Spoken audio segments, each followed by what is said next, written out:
जय मसीह की मेरे प्रियो, इस सारे जगत की ज्योति, सारे ब्रह्मांड की ज्योति, सारे जगत की ज्योति प्रभु यीशु मसीह के दिव्य नाम में आप सबों को मेरा प्रणाम, सलाम, प्रेज सलाम।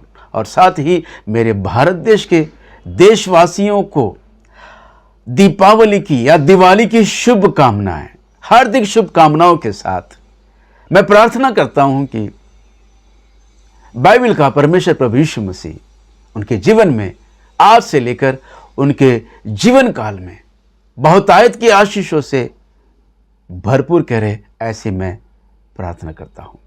तो प्रियो, दिवाली की जो परिभाषा है, दिवाली की परिभाषा अंधकार पर ज्योति या प्रकाश की जीत, अंधकार पर प्रकाश की जीत। अंधकार का मतलब है सारे नकारात्मक विषयों को लोग अंधकार से तुलना करते हैं। सारे दुख, परेशानी, बीमारी, सारे परेशानियों को, दुख दर्दों को अंधकार से तुलना करते हैं।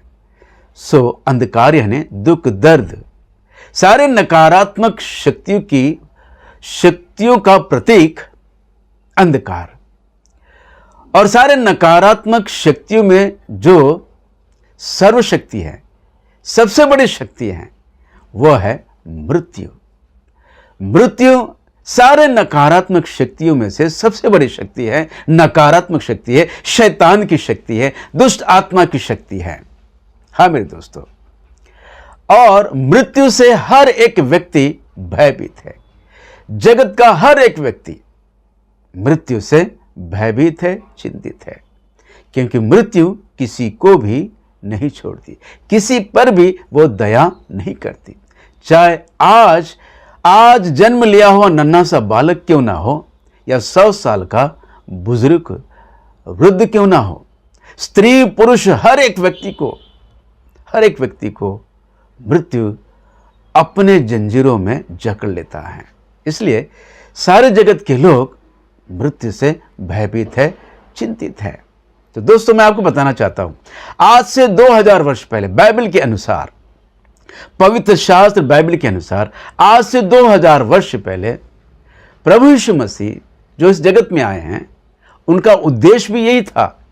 उनका उद्देश्य यही है कि मृत्यु जो सबको अपना गुलाम बना लिया है और सारे जगत के लोग मृत्यु के दासत्व में जी रहे थे, और दासत्व में जीने वाले सारे जगत को आजाद करने के लिए, मृत्यु से आजाद करने के लिए प्रभु यीशु मसीह आज से 2000 वर्ष पहले क्रूस पर मारे गए, गाड़े गए, और पवित्र शास्त्र बाइबल के अनुसार तीसरे दिन जी उठे हैं।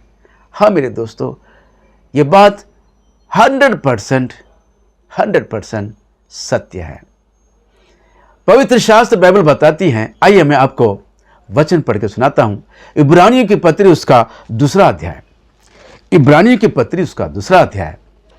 और मैं आपको 14 वचन पढ़ के सुना रहा हूं। कृपया आप अपनी बाइबल में ध्यान दीजिए। अगर आपके पास बाइबल नहीं है तो बड़े ध्यान से सुनिए।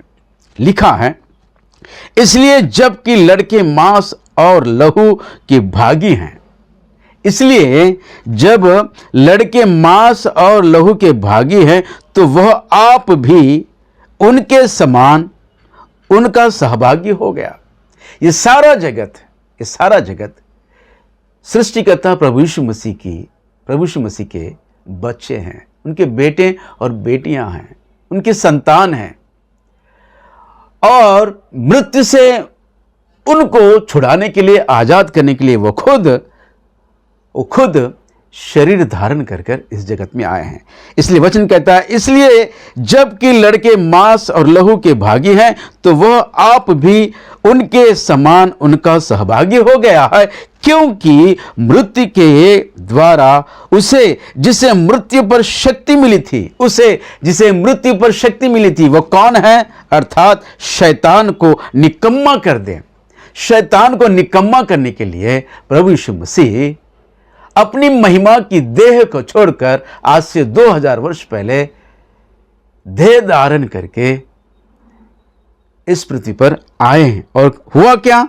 और जितने मृत्यु के भय के मारे जीवन भर दासत्व में फंसे थे, उन्हें छुड़ा ले।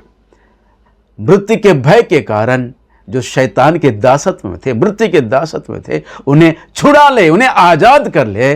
प्रभु यीशु मसीह आज से 2000 वर्ष पहले अपनी महिमा की देह को छोड़कर इस जगत में उतर आए और क्रूस पर मारे गए, गाड़े गए और वचन के अनुसार तीसरे दिन जी भी उठे, क्योंकि ये परमेश्वर का, पिता परमेश्वर का प्रेम है। लिखा है, वचन कहता है, परमेश्वर ने जगत से इतना प्रेम किया कि उसने अपने इकलौते पुत्र को इस जगत में भेजा, ताकि जो कोई उस पर विश्वास करे वो नाश ना हो, बल्कि अनंत जीवन पाए। हाँ मेरे दोस्तों, इस जगत में हमें जीते जी एक दिन मरना है, एक दिन हमें इस जगत को छोड़कर जाना है। लेकिन मृत्यु के बाद क्या होने जा रहा है, इसके विषय में बाइबल बताती है। एकमात्र बाइबल ही बताती है कि मृत्यु के बाद एक अनंत काल का जीवन है। उस अनंत काल के जीवन को देने के लिए प्रभु यीशु मसीह खुद क्रूस पर मारे गए और गाड़े गए और तीसरे दिन जी भी उठे हैं, ताकि लोगों के अंदर जो ये मृत्यु का भय है उससे छुड़ा ले। मृत्यु के बाद एक अनंत जीवन हमें मिलने पर है। इसलिए हर एक विश्वासी जो मसीह पर विश्वास करते हैं, उनके अंदर से ये भय निकल गया है और इसी शुभ संदेश को या इस तरह के सुसमाचार को लोगों को सुनाना चाहते हैं, लोगों को बताना चाहते हैं कि मृत्यु से भयभीत ना रहे। इस मृत्यु के बाद एक अनंत जीवन का जीवन है। उस जीवन को प्राप्त करने के लिए प्रभु यीशु मसीह पर विश्वास करो तो अनंत जीवन पाओगे और जीते जी मृत्यु के भय से परे रहोगे। मृत्यु के भय से छुटकारा पाकर अपने जीवन में शांति का जीवन जी पाओगे। हाँ मेरे दोस्तों, यही सुसमाचार हर एक मसीह देशवासियों को ही नहीं, सारी दुनिया के लोगों को सुनाना चाहता है, क्योंकि ये परमेश्वर की आज्ञा है, ना कि यह धर्म परिवर्तन है। दोस्तों, मेरी आप सबों से निवेदन है कि सत्य को जानो, सत्य तुम्हें स्वतंत्र करेगा, मृत्यु के भय से आजाद करेगा। जय मसीह की। Praise the Lord. आमीन, आमीन, आमीन।